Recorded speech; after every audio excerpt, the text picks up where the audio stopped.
4 metre লম্বা অজগর সাপের অদ্ভুত আচরণ। সত্যিটা জানার পর স্ত্রীর পায়ের নিচ থেকে মাটি সরে গেল। অজয় হঠাৎ ঘুম ভেঙে দেখল তার স্ত্রী জয়া আতঙ্কিত মুখে বিছানার পাশে দাঁড়িয়ে আছে। অজয়, তুমি দেখছো অজিন আবার কি করছে? জয়া কাঁপা গলায় বিছানার পাশে কুণ্ডলি পাকিয়ে থাকা বিশাল অজগর সাপটির দিকে আঙ্গুল দেখালো। অজয় হেসে বলল, আরে ও তো তোমাকে খুব ভালোবাসে, এক মুহূর্ত তোমার কাছ থেকে দূরে থাকতে চায় না, কিন্তু প্রতি রাতে ও এভাবে আমার গায়ের সঙ্গে সোজা হয়ে শুয়ে থাকে কেন? ও আদর করছে, তুমি অযথা ভয় পাচ্ছ। জয়া কিছুক্ষণ সাপটির দিকে তাকিয়ে রইল। সত্যিই তো, গত 5 বছর ধরে অজিন তাদের পরিবারের সদস্যের মতোই ছিল। ছোট্ট বাচ্চা অবস্থায় অজয় তাকে বাড়িতে এনেছিল, তারপর থেকে সে তাদের সঙ্গেই বড় হয়েছে। তবুও জয়ার মনে অদ্ভুত একটা অস্বস্তি কাজ করছিল। পরদিন তারা অজিনকে নিয়ে পশু চিকিৎসক ডাক্তার ওয়াহিদের কাছে গেল।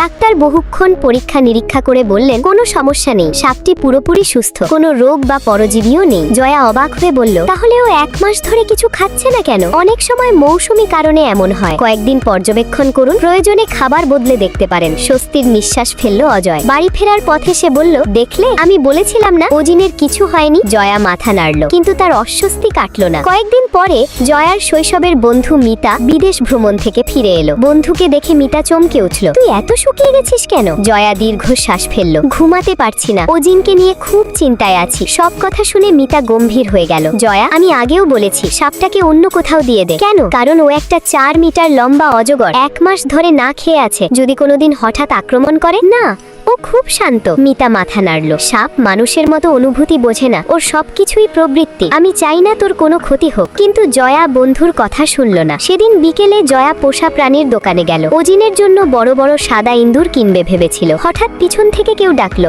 জয়া তুই? ঘুরে তাকিয়ে সে অবাক হয়ে গেল। রাশেদ, তুই এখানে? রাশেদ ছিল তার বিশ্ববিদ্যালয় জীবনের বন্ধু। এখন সে সরীসৃপ প্রাণী নিয়ে গবেষণা করে এবং একজন পশু চিকিৎসা বিশেষজ্ঞ। দুজন কাছের একটি রেস্টুরেন্টে বসে গল্প করতে লাগলো। আড্ডার এক পর্যায়ে রাশেদ জানতে চাইল, তোর সেই অজগরটার খবর কি? জয়া বিস্তারিত সব বলল। 1 মাস ধরে না খাওয়া, প্রতি রাতে শরীরের পাশে সোজা হয়ে শুয়ে থাকা, সবকিছু। রাশেদ চুপ হয়ে গেল। তারপর ধীরে ধীরে বলল, জয়া সাপটা ঠিক কিভাবে শুয়ে দেখাতে পারবি? জয়া মোবাইল বের করে ছবি দেখালো। ছবিতে দেখা গেল বিশাল অজগরটি জয়ার শরীরের পুরো দৈর্ঘ্য বরাবর একেবারে সোজা হয়ে শুয়ে আছে। ছবি দেখেই রাশেদের মুখের রং বদলে গেল। জয়া, আমার কথা মন দিয়ে শোন। কি হয়েছে? তোর সাপটা ঠিক আছে তাহলে? রাশেদ গভীর শ্বাস নিল। ও না খেয়ে নিজের পেট খালি করছে। জয়া হতবাক। মানে? আর প্রতি রাতে তোর পাশে সোজা হয়ে শুয়ে থাকে, আদর করার জন্য নয়। তাহলে কেন? রাশেদের কণ্ঠ কেঁপে উঠল। ও তোর শরীর মাপছে। কি বলছিস? ও হিসাব করছে তোর দৈর্ঘ্য, ওজন আর শরীরের আকার। ও বুঝতে চাইছে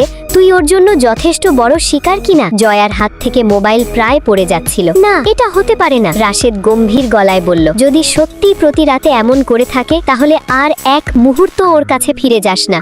এখনই বন বিভাগ বা প্রাণী উদ্ধার কেন্দ্রে যোগাযোগ কর। জয়ার বুকের ভেতর ধক ধক করতে লাগলো। 5 বছর ধরে যাকে সে নিজের সন্তানের মতো ভালোবেসেছিল, সেই অজিন কি সত্যিই তাকে শিকার হিসেবে দেখতে শুরু করেছে? এই প্রশ্নের উত্তর জানার আগেই তার পৃথিবী যেন ওলট পালট হয়ে গেল।